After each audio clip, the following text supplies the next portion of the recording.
Weaver.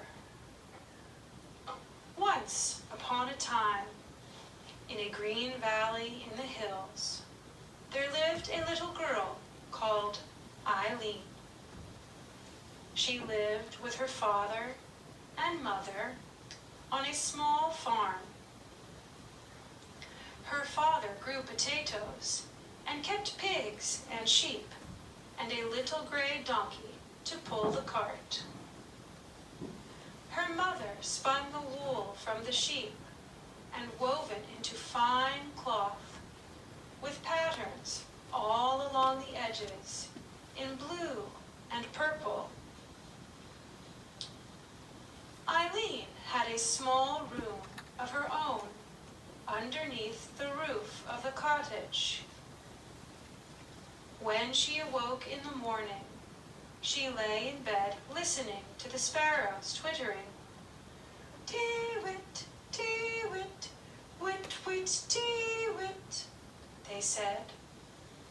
Then she jumped out of bed, put on her clothes, splashed her face with cold fresh water, and skipped down the stairs to greet her mother with a kiss.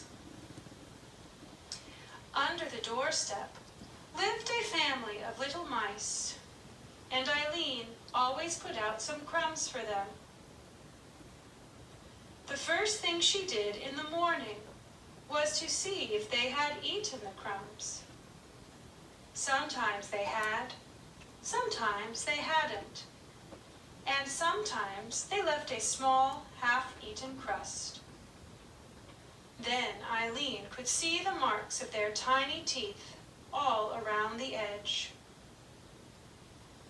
Next, she went to say good morning to the pigs. She scratched their muddy backs with a twig. The pigs loved to have their backs scratched, and they grunted with pleasure when they saw Eileen coming. Grum, grum, grum, they said. Afterwards, Eileen ran back into the house to have her breakfast. After breakfast, it was time for Mother to begin her weaving, so Eileen helped in the house. She swept the floor, wiped the dishes, dusted and polished until everything gleamed. When she had finished, she ran out to play in the meadow near the house. There she watched the butterflies and the bees visiting the flowers, and she listened to the birds singing. Sometimes she followed the butterflies into the wood. One day she wandered further into the wood than she had ever been before. She watched the work of the squirrels and the birds busy amongst the branches. Presently she came to a babbling brook, and as she listened to the song of the water, she heard a little voice. "Oh dear, oh dear, what shall I do?" it said. "My shuttle has fallen into the water. What shall I do?" Eileen looked around her, and there, sitting on a fallen branch beside the brook, was the tiniest little man she had ever seen. He came no higher than her knee, and he had a long gray beard which reached almost to his feet. He was looking so sadly into the water that Eileen wanted to help him. "What is the matter?" she asked. "My shuttle has fallen into the brook," said the little man.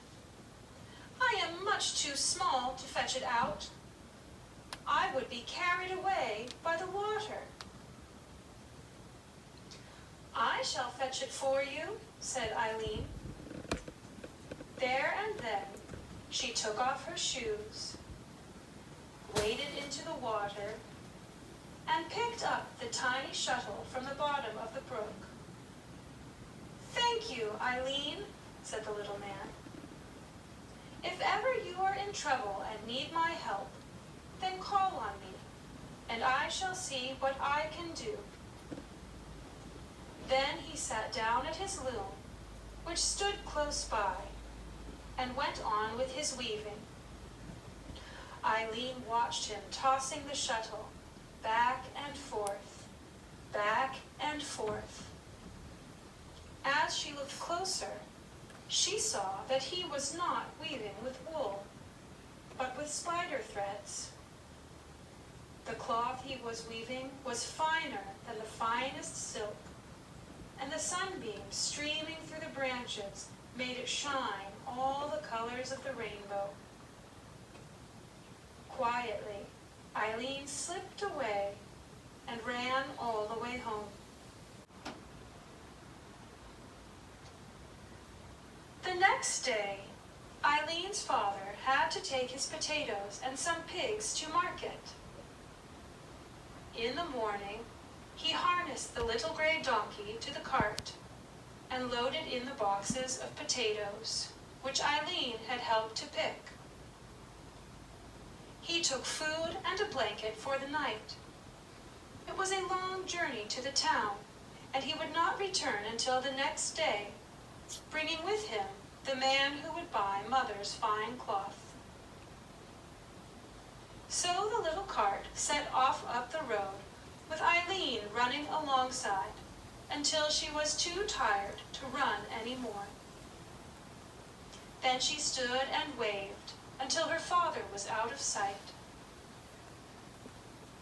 When Eileen came back to the house, Mother was sitting in a chair, looking tired.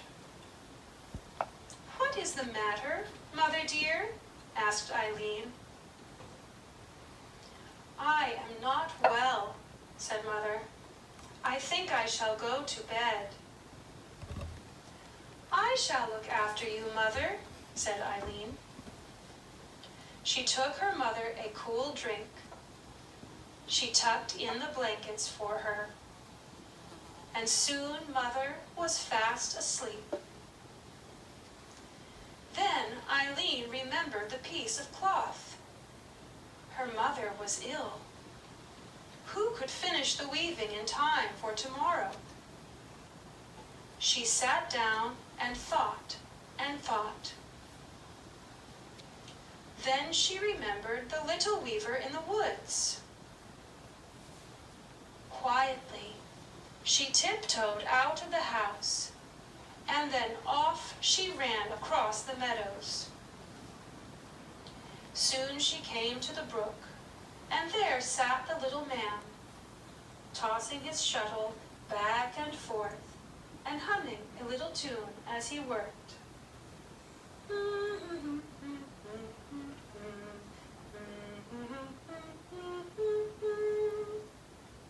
"Hello, Eileen," he called. "What can I do for you?" "Mother is not well," said Eileen. "She has been weaving a piece of cloth which must be finished for tomorrow. Can you help me?" "Do not worry," said the little man. "You go home now, and you will see what you will see." Eileen felt much happier and ran quickly home again. "Do not worry about the cloth, Mother," she said. That night, they both slept soundly. In the morning, Eileen did not wait to listen to the sparrows. She ran out of her room as fast as she could. There sat Mother, quite well again, gazing at the finished piece of cloth which lay by the loom.